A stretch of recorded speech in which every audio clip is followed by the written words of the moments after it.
ட்ரம்பின் 2வது பதவி காலத்தின் முதலாவது பதவி நீக்கம் இன்றைய தினம் அறிவிக்கப்பட்டிருக்கின்றது. அதற்கு பலிக்கடா ஆகியிருப்பவர் யார் என்றால், தற்போது அமெரிக்காவின் ஹோம்லேண்ட் செக்யூரிட்டி, அதாவது உள்நாட்டு பாதுகாப்புக்கு பொறுப்பான செயலாளராக இருந்த கிறிஸ்டி நோம்.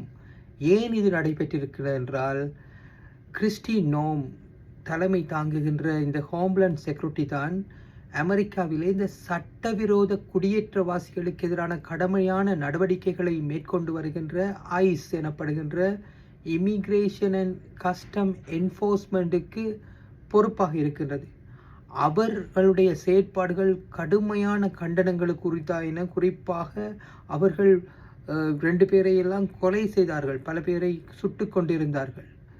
இப்போது அவர் இன்னும் ஒரு குற்றச்சாட்டுக்கு இலக்காகி இருந்தார் என்றால், இந்த சட்டவிரோத குடியேற்றவாசிகள் தானாக முன்வந்து நாடுகளுக்கு திரும்ப வேண்டும் என்பதற்காக 220 மில்லியன் பெறுமதியான விளம்பர நடவடிக்கையை இவருடைய தலைமையிலே மேற்கொண்டிருந்தார்கள். இதன் செனட்டிலே இது தொடர்பாக நடைபெற்ற விசாரணையின் போது ஜனநாயக கட்சி மட்டுமன்றி அவருடைய சொந்த கட்சியான குடியரசுக் கட்சி செனட்டர்கள் கூட இது தொடர்பாக கடும் விமர்சனங்களை முன்வைத்ததை அடுத்தே இப்போது இந்த பதவி நீக்கம் இடம்பெற்றிருக்கின்றது.